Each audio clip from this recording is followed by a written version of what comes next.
Welcome back to the channel. Today we're diving into a topic that affects all of us: toxic people.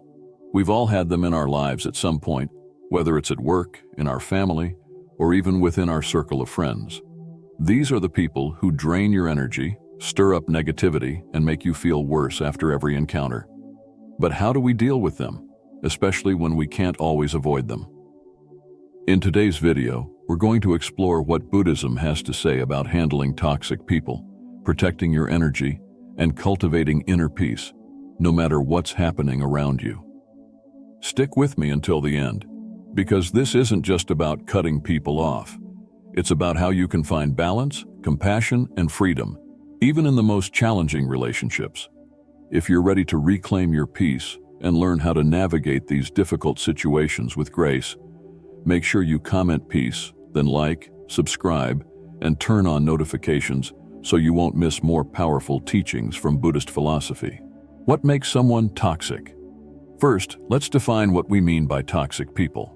Toxic people can be anyone who consistently drains your emotional or mental energy. They may manipulate, lie, guilt trip, or belittle you to feel better about themselves. Sometimes they're negative, critical, and never supportive. In Buddhism, these people would be seen as suffering from mental afflictions, the kind that clouds their judgment and leads them to create suffering not just for themselves, but for others too. But here's the key. Buddhism doesn't label anyone as inherently bad. Instead, it teaches us that people who act in toxic ways are often trapped in their own cycles of suffering. This doesn't mean you have to endure their negativity, but it does mean that our response to them matters a lot. The first step in dealing with toxic people might surprise you. Most of us think that when we encounter toxic people, our first instinct should be to fight back, stand our ground, or distance ourselves completely. While boundaries are important, and we'll get to that, Buddhism offers an unexpected first step: compassion. Wait, compassion for toxic people? Yes. Buddhist teachings remind us that toxic behavior often stems from unresolved suffering, fear, and confusion. These people may be acting from a place of pain or ignorance, unaware of the damage they cause. When we respond to them with compassion, we not only protect our own peace, but we also stop the cycle of negativity from escalating. As Buddha said, hatred does not cease by hatred, but only by love. This is the eternal rule. This doesn't mean you condone their actions, but it means you choose not to fuel the fire. Let's dive deeper into how you can balance compassion with practical steps to protect your own well-being. Step 1. Set boundaries with mindfulness. Setting boundaries is essential when dealing with toxic people. But in Buddhism, boundaries are set with mindfulness and intention, not out of anger or resentment. If you set boundaries out of hatred, you're likely to invite more conflict into your life. Instead, approach it with a calm and peaceful mind. Boundaries aren't about punishing the other person. They're about protecting your own peace. This is a practice of self-compassion, recognizing that your mental and emotional well-being deserves to be safeguarded. When setting boundaries, consider the following.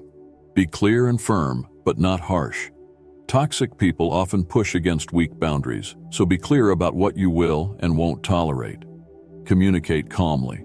Use I statements instead of blaming the other person. For example, I feel drained when our conversations always turn negative. I need to limit our interactions for my well-being. Stick to your boundaries.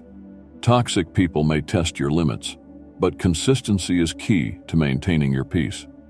Step 2. Practice non-attachment. One of the core principles in Buddhism is the idea of non-attachment. When dealing with toxic people, it's crucial to practice detachment from their actions, opinions, or judgments. The more attached you are to their approval or disapproval, the more power you give them over your emotions. In the Dhammapada, it says, "By oneself is evil done. By oneself is one defiled. By oneself is evil left undone. By oneself is one purified." What this teaches us is that we cannot control others, but we can control how we respond. When a toxic person lashes out, gossips, or criticizes, remind yourself that their behavior is a reflection of their own inner turmoil, not of your worth. Detaching from their behavior allows you to maintain emotional distance, and prevents their negativity from invading your mind. The power of detachment, why it will change everything. Imagine how freeing it would be if the toxic behavior of others no longer affected your peace. That's the power of non-attachment. When you stop taking things personally, you reclaim control over your own emotional state. Non-attachment doesn't mean you're cold or indifferent. It means you care for your well-being enough to not let someone else's chaos become your own. Step 3. Cultivate compassion, but don't become a doormat. One of the greatest misunderstandings about compassion in Buddhism is that it means letting people walk all over you. This couldn't be further from the truth. Compassion in Buddhism is rooted in wisdom, the understanding that you can be kind without sacrificing your own well-being. When dealing with toxic people, practice compassion from a place of strength. Understand that their toxic behavior may come from deep-seated pain or confusion, but this doesn't mean you need to tolerate abuse or manipulation. Here's how to strike that balance. Offer compassion without enabling. You can feel compassion for someone suffering, but you don't have to stay in harmful situations. It's okay to love someone from a distance. Know when to walk away. Sometimes the most compassionate thing you can do is remove yourself from a toxic relationship. In Buddhism, we talk about the importance of knowing when it's time to let go. Respond, don't react. Toxic people often feed off reactions, whether it's anger, frustration, or even fear. Responding calmly, without feeding into their negativity, takes away their power over you. Step 4. Protect your energy. Dealing with toxic people can drain your energy, leaving you feeling emotionally exhausted. Buddhism offers several practices to protect your energy and maintain inner peace, even in difficult situations. Meditation is one of the most powerful tools for this.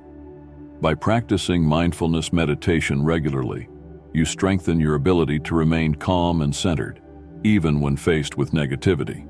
Here's how you can incorporate this into your life. Morning meditation. Start each day with a few minutes of mindfulness meditation to center yourself. This practice helps create a buffer between your inner peace and the external chaos that might arise throughout the day. Loving kindness meditation, metta. This form of meditation involves sending love and compassion to others, including toxic people. This doesn't mean you invite them back into your life, but it helps you release any anger or resentment, which only weighs you down. Grounding practices. Use grounding techniques like deep breathing or visualization when you feel overwhelmed by someone's toxic energy. Imagine yourself as a mountain, solid and unmovable, no matter what storms rage around you. Step 5. Know when to let go. Sometimes the most loving and compassionate thing you can do is let go. In Buddhism, there's a deep understanding that not all relationships are meant to last forever. Holding on to a toxic relationship out of guilt, obligation, or fear only prolongs suffering for both parties. Letting go doesn't have to be done with anger or resentment. It can be done with love and understanding that your paths are no longer aligned. As Buddha teaches us, you, yourself, as much as anybody in the entire universe, deserve your love and affection. When you release toxic relationships, you create space for healthier, more fulfilling connections to enter your life. Why letting go is the ultimate freedom. Letting go isn't about giving up. It's about freeing yourself from the chains of suffering. When you finally release a toxic person from your life, you reclaim your freedom, your peace, and your joy. You allow yourself to grow without the weight of someone else's negativity holding you back. This is the ultimate act of self-love, and it's a profound part of the Buddhist path to inner peace, navigating the path with compassion and strength. Dealing with toxic people is never easy, but by following these Buddhist principles, you can protect your peace, cultivate compassion, and remain grounded in your true self. Remember, set boundaries with mindfulness and intention. Practice non-attachment to avoid taking toxic behavior personally. Cultivate compassion from a place of strength, but don't enable harmful behavior. Protect your energy through meditation and grounding practices. Know when to let go for your own well-being.